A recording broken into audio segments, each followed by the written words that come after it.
बार की बात है। विश्वनाथ नाम का शिष्य अपने गुरुदेव की आज्ञा से भ्रमण में निकला हुआ था और कुछ दिनों के बाद वह भ्रमण पूरा करके वापस लौट रहा था और उसके मन में कई सारे सवाल चल रहे थे जिनका जवाब जानने के लिए वह बहुत ही व्याकुल था। विश्वनाथ के मन में ऐसे कौन से सवाल हैं जो उसे व्याकुल कर रहा है? आइए इस वीडियो के माध्यम से जानते हैं। यदि आप हमारे चैनल पर नए हैं तो इसे सब्सक्राइब जरूर कर लें और बेल आइकॉन का बटन चालू कर लें। प्रणाम गुरुदेव।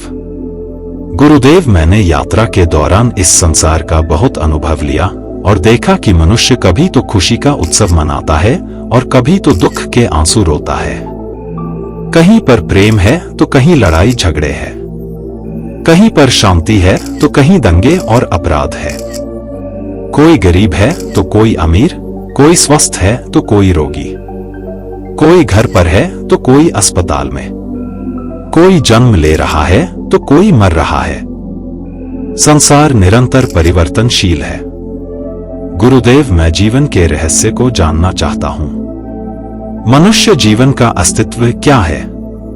उद्देश्य क्या है? क्या हम दुख से पार नहीं पा सकते? क्या हम जन्म मृत्यु से छुटकारा नहीं पा सकते? मेरा जन्म क्यों हुआ है? मैं कौन हूं गुरुदेव? विश्वनाथ, हम तुम्हारी जिज्ञासा जानकर अति प्रसन्न हुए। इस दुनिया में बहुत ही कम लोग हैं जो इस गूढ़ रहस्य को जानना चाहते हैं, जो दुखों से मुक्त होना चाहते हैं, जो अपने निज तत्व को जानना चाहते हैं, जो आत्मबोध प्राप्त करना चाहते हैं। चलो आज मैं तुम्हें उस ग्रंथ के बारे में बतलाता हूँ जिसकी रचना सद्गुरु श्री अभिलाष साहेब जी ने किया है। इस ग्रंथ के रहस्य को जानने के बाद तुम्हारे सारे सवालों के जवाब मिल जाएंगे। युगों युगों से ऋषि मुनियों और संतों ने हमारे मानव समाज को आत्मबोध का ज्ञान दिया है, लेकिन ज्यादातर लोग इस ज्ञान से अनजान हैं। वह खुद को हड्डी और मांस का शरीर ही मानते हैं। कोई अपने नाम, अपने रूप, अपने पद को ही अपना अस्तित्व मानते हैं। तो क्या गुरुदेव मैं शरीर नहीं हूं?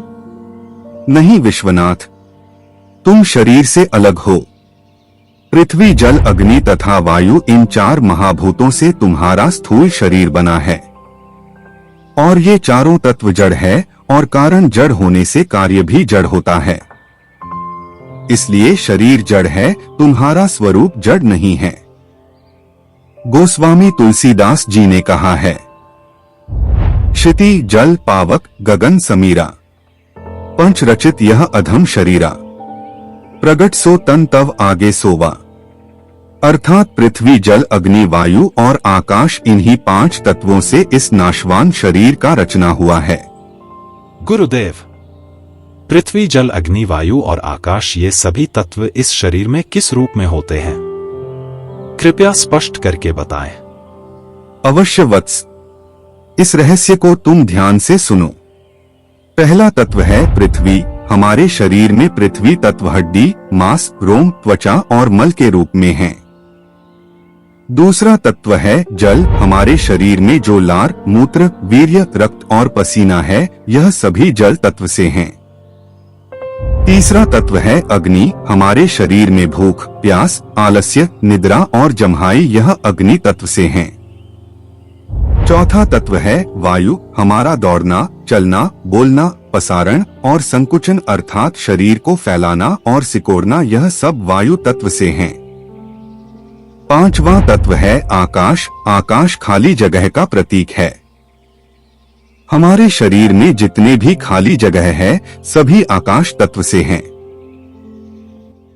जी हाँ गुरुदेव, मुझे इस शरीर का निर्माण तो समझ आ गया और यह तत्व इस शरीर में किस तरह से विद्यमान है यह भी समझ आ गया। परंतु गुरुदेव, मैं तो शरीर से ही सब कुछ करता हूं, तो इस शरीर से मैं अलग कैसे हूं?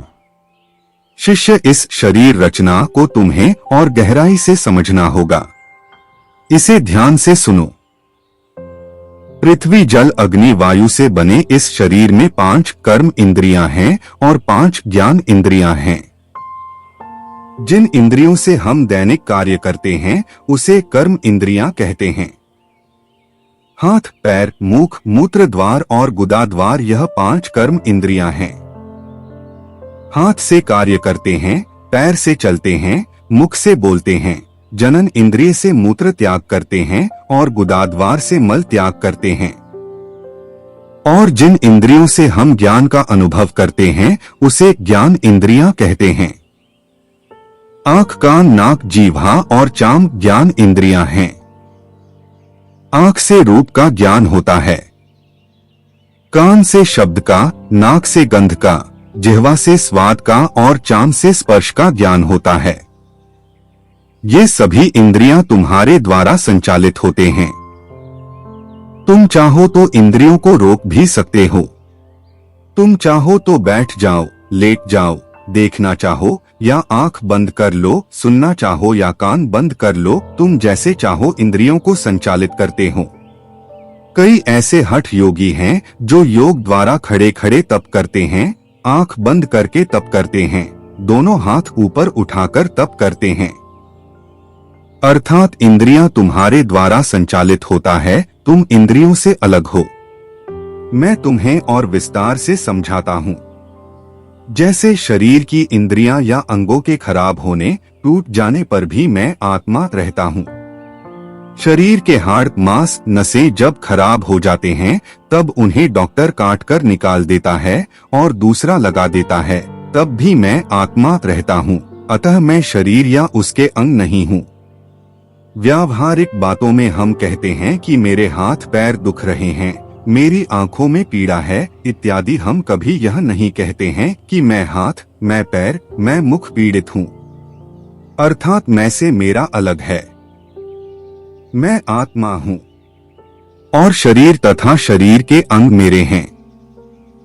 जैसे मेरा घर, मेरा कार कहने वाला स्वामी घर और कार से अलग है, उसी प्रकार मैं चैतन्य आत्मा शरीर, शरीर के अंग और इंद्रियों से अलग हूँ। गुरुदेव, यह तो समझ में आ गया कि शरीर, शरीर के अंगों और इंद्रियों से मैं आत्मा अलग हूँ, परंतु क्या शरीर के परिवर्तन के साथ आत्मा भी बदल जाता है? नहीं शिष्य, शरीर के बदलने पर भी आत्मा नहीं बदलता। हाँ, यह जरूर है कि शरीर का बदलाव क्रम निरंतर चलता ही रहता है। वैज्ञानिक मत के अनुसार मनुष्य शरीर के सारे परमाणु 7 वर्ष में पूरी तरह से बदल जाते हैं और यही कारण है कि समय के साथ साथ शरीर में बाल्यावस्था, जवानी, बुढ़ापा, जर्जरा अवस्था और मृत्यु आता है। लेकिन जन्म से मृत्यु के बीच सभी अवस्थाओं में मैं आत्मा एक रस रहता हूँ और मेरे एक रस होने के कारण ही मुझे बाल्यावस्था, जवानी, बुढ़ापा के कई बातों और घटनाओं का स्मरण रहता है। मृत्यु क्या है गुरुदेव? शिष्य विश्वनाथ, क्या तुमने कभी मृत शरीर से बात किया है? नहीं गुरुदेव, मृत शरीर से तो कोई भी बात नहीं कर सकता, क्योंकि वह तो सुन ही नहीं सकता। हाँ शिष्य, तुमने बिल्कुल ठीक कहा। मृत शरीर न तो सुन सकता है, न देख सकता है, न खा सकता है, न बोल सकता है, वह कुछ भी नहीं कर सकता है, क्योंकि उस शरीर का मालिक रूपी आत्मा उस शरीर से जा चुका है। इसे ही मृत्यु कहते हैं। आत्मा के न रहने पर शरीर का कोई अस्तित्व नहीं रहता। इसलिए लोग मृत शरीर को या तो जला देते हैं या दफना देते हैं। अगर ऐसा नहीं करेंगे तो शरीर सड़ने लग जाता है और बदबू करता है। इसलिए शरीर का महत्व तब तक है जब तक शरीर में चैतन्य आत्मा का निवास है। हे गुरुदेव, मृत्यु का रहस्य तो मुझे समझ में आ गया, परंतु एक संशय है, क्या प्राण ही हमारे आत्मा का स्वरूप है? कृपया स्पष्ट करें गुरुदेव। नहीं शिष्य, प्राण आत्मा का स्वरूप नहीं हो सकता, क्योंकि प्राण तो श्वास को कहते हैं और प्राणवायु आत्मा से भिन्न है। प्राण तो जड़ है, वायु रूप है। बाहर से नाक द्वारा भीतर फेफड़े तक जाने वाला और फेफड़े से नाक द्वारा बाहर गमन करने वाला जो वायु है, उसे ही प्राण कहते हैं। सुसुप्ति में जब हम गहरी नींद में होते हैं तब भी प्राण वायु चलते रहते हैं। परंतु पास की वस्तु कोई उठा ले जाए तो प्राण नहीं जान सकते, अतएव प्राण जड़ हैं। मैं ही स्वतंत्रता पूर्वक प्राण को रोकता और छोड़ता हूँ। प्राणायाम क्रिया द्वारा योगी लोग कई दिनों तक प्राण को रोके रह जाते हैं, अतः प्राण मेरे द्वारा शासित है। मैं उनका शासक हूँ, दृष्टा हूँ, साक्षी हूँ, अर्थात मैं आत्मा प्राण से भिन्न हूँ। समझ गए न शिष्य की प्राण आत्मा का स्वरूप नहीं है। जी हाँ गुरुदेव, अवश्य, परंतु मेरे मन में एक और संशय है कि हम जो भी कार्य करते हैं वह मन के आधार पर ही करते हैं, मन के विचार और संकल्पों के आधार पर ही करते हैं। तो क्या इस आधार पर आत्मा, मन और बुद्धि का स्वरूप है? नहीं नहीं, आत्मा मन या बुद्धि का स्वरूप नहीं है। सद्गुरु श्री कबीर कहते हैं, ई मन बड़ा की जेही मन माना, अर्थात यह मन बड़ा है कि इस मन को मानने वाला बड़ा है, यानी मन को मानने वाला ही बड़ा है। मैं कहता हूँ कि मेरा मन चंचल है या मेरा मन स्थिर है, यह मैं कभी नहीं कहता कि मैं मन चंचल हूँ इत्यादि। अतएव मन की चंचलता स्थिरता को जानने वाला, मन को परखने वाला मैं मन से पृथक हूँ। इसी प्रकार मैं बुद्धि भी नहीं हूँ, बुद्धि को जानने वाला बुद्धि से पृथक हूँ। ये मेरे स्वरूप नहीं है। ध्यान की प्रक्रिया के द्वारा हम मन के संकल्प विकल्प को परख सकते हैं, अर्थात मैं आत्मा मन बुद्धि का दृष्टा हूँ, मन बुद्धि से पृथक हूँ। गुरुदेव, फिर आत्मा का स्वरूप कैसा है? आत्मा को कैसे जाने? हे शिष्य, हमें समझना चाहिए कि हमारा शरीर, इंद्रियां, प्राण, वीर्य, तेज, बुद्धि तथा संसार का जानने वाला मैं आत्मा, सबका जानने वाला ज्ञान स्वरूप चैतन्य जीव हूँ और सबसे पृथक हूँ। जीव ज्ञान पदार्थ है, दृष्टा है, और शरीर इंद्रियां उस ज्ञान को प्रत्यक्ष करके प्रयोग में लाने के साधन मात्र है। जैसे बिजली और पंखा के उदाहरण से समझो।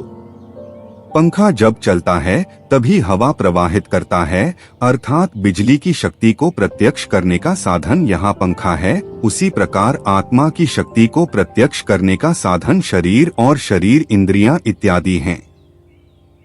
जीव एक रस अविनाशी, अखंड, शुद्ध बुद्ध है और शरीर इंद्रिय मन रूपी साधन द्वारा बाह्य जगत का ज्ञान करता है। बाह्य जगत का ज्ञान समझा नहीं गुरुदेव, कृपया स्पष्ट करके बताएं। जीव ज्ञान कैसे ग्रहण करता है? हे शिष्य, इस तथ्य को ध्यान से समझो। जीव के लिए इंद्रिय और मन ज्ञान ग्रहण करने का साधन है। हमारे शरीर में बाह्यकरण और अंतःकरण होता है। इसी के माध्यम से जीव विषयों का ज्ञान ग्रहण करता है। बाह्यकरण है आंख, कान, नाक, जिह्वा और चांद, और अंतःकरण है चित्त, मन, बुद्धि और अहंकार।